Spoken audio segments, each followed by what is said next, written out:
Je m'en vais maintenant, comme je vous l'ai dit, Son Excellence le Président Bassirou Diomaye Faye m'a demandé de le représenter à cette cérémonie. Et je m'en vais vous délivrer le message qu'il veut partager avec la communauté culturelle d'Afrique de l'Ouest, d'Afrique et du monde entier. Excellences, Mesdames et Messieurs les chefs de gouvernement, Mesdames et Messieurs les ministres du gouvernement du Sénégal et des pays frères ici représentés, Excellences, Mesdames et Messieurs les ambassadeurs et représentants des corps diplomatiques,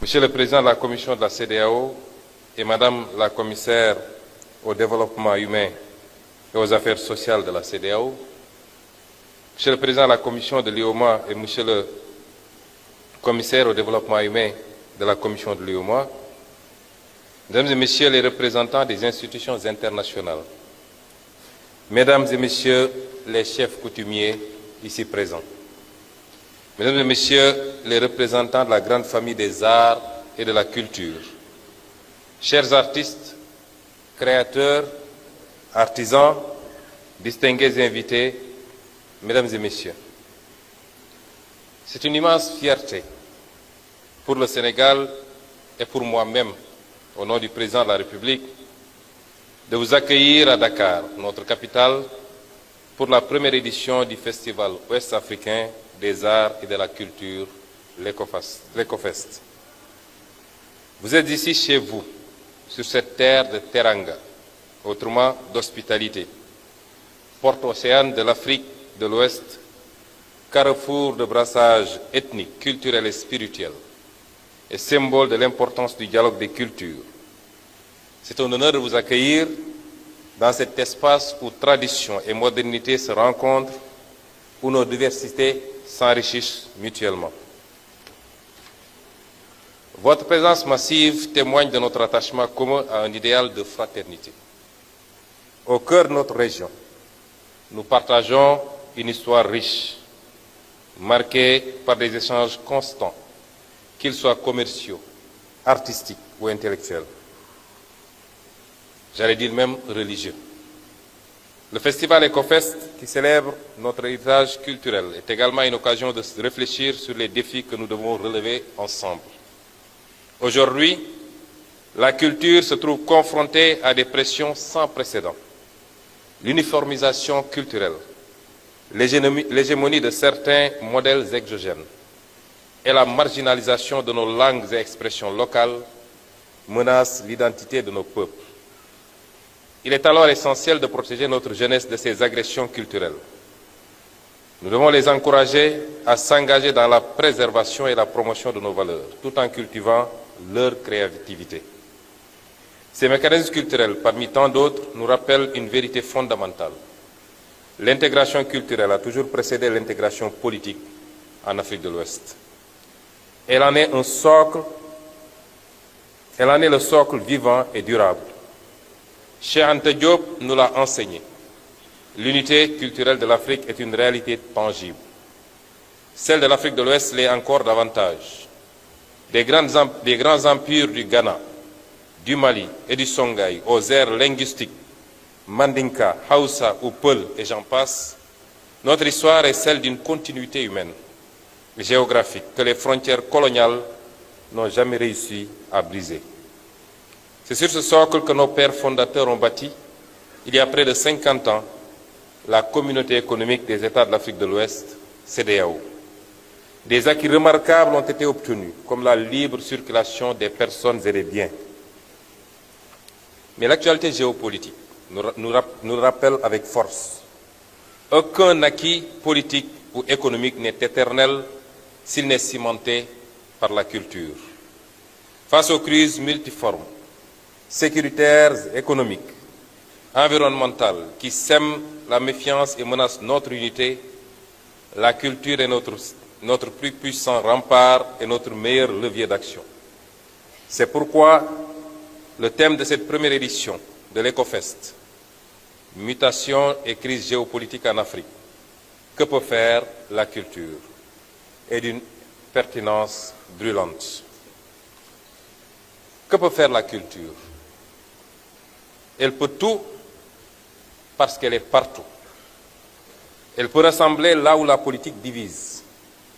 Elle peut réparer là où les conflits déchirent. Elle peut inspirer là où le doute paralyse. L'objectif de ce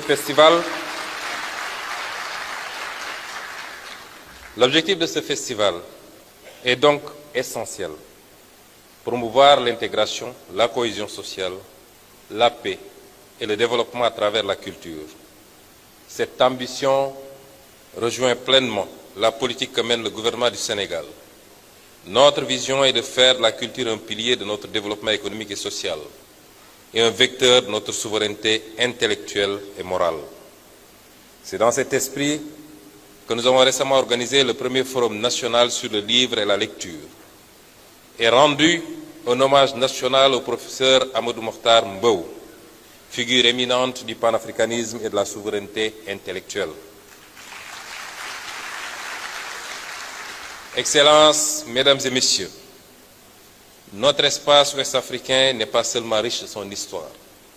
Il bouillonne d'une créativité contemporaine qui fascine le monde, et ce qu'on vient de voir en est la parfaite illustration.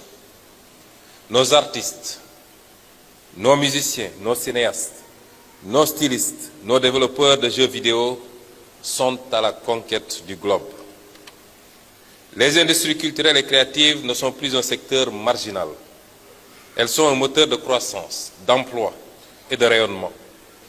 À l'échelle du continent, elles génèrent déjà des dizaines de milliards de dollars et d'emplois et emploient des millions de personnes, majoritairement des jeunes. Ce dynamisme est une chance historique. Il nous appartient en tant que dirigeants de le soutenir par des politiques ambitieuses et des investissements conséquents. Nous devons créer un véritable marché commun de la créativité ouest-africaine en facilitant la circulation des artistes et des œuvres, en protégeant le droit d'auteur et en investissant dans les infrastructures culturelles. Mais ce formidable potentiel est menacé. Il faut qu'on s'en rende compte.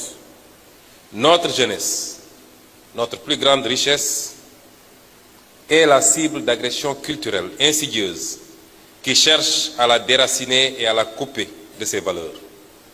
Des forces obscures lui font miroiter une fausse reconnaissance à travers la violence physique ou numérique pour mieux déstructurer nos sociétés. Notre responsabilité est immense.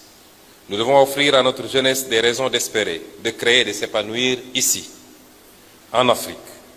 Cela passe par un développement équitable de nos territoires, mais aussi par la transmission de nos valeurs les plus précieuses, que sont le dialogue interreligieux et interculturel, le respect sacré de la vie des femmes et des aînés, la solidarité familiale et intergénérationnelle, la protection de notre environnement. Inspirons-nous de la charte d'Ikrukang Fuga, qui a été évoquée ici plusieurs fois, édictée au XIIIe siècle, qui constitue l'une des plus anciennes constitutions au monde, sinon la plus ancienne, et qui garantissait déjà les droits fondamentaux de la personne. Faisons de nos jeunes des citoyens lucides, fiers de leur héritage et ouverts sur le monde. Chers artistes, chers créateurs, je tiens à vous féliciter pour les magnifiques prestations qui nous ont déjà été offertes et qui augurent d'un festival déjà réussi. Vous êtes le cœur battant de ce festival. Vous incarnez par votre talent la promesse de notre intégration. Émerveillez-nous encore, créez, partagez, sublimez la dignité de l'Afrique de l'Ouest. Montrez au monde la puissance de notre génie créatif.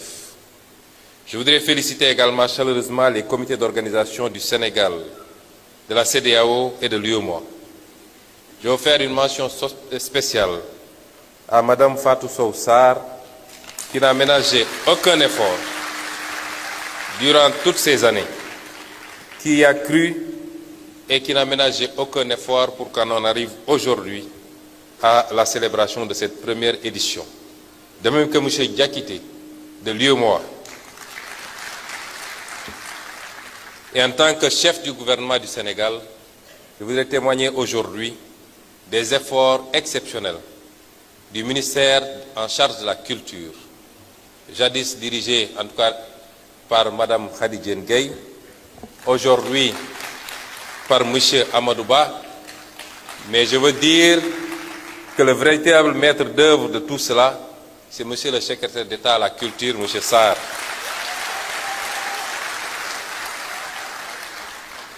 Qui ont travaillé d'arrache-pied pour faire de ce rêve une réalité. J'invite le public sénégalais, et notamment sa jeunesse, à s'approprier ce festival, à envahir les espaces d'exposition, de concerts et de débats avec une énergie positive et une soif d'apprendre. Parce que la culture est le chemin le plus court d'un peuple à un autre. Je saisis cette occasion pour engager la CEDEAO et l'UEMOA à renforcer leur dispositif de soutien à la création et aux industries culturelles et créatives. Excellences, Mesdames et Messieurs, chers festivaliers, sur cette note d'espoir et d'ambition, je déclare solennellement ouverte la première édition du Festival ouest-africain des arts et de la culture.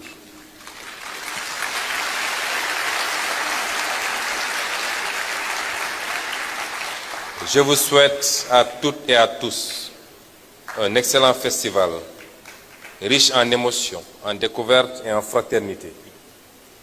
Et je prierai les organisateurs, les chefs d'État, les chefs de gouvernement et les ministres en charge de la culture, de tout l'espace CEDEAO et UEMOA, à faire de sorte que cette édition ne soit pas la dernière, que ce festival puisse être perpétué et puisse grandir au fil des éditions pour devenir un festival à inscrire sur le calendrier mondial.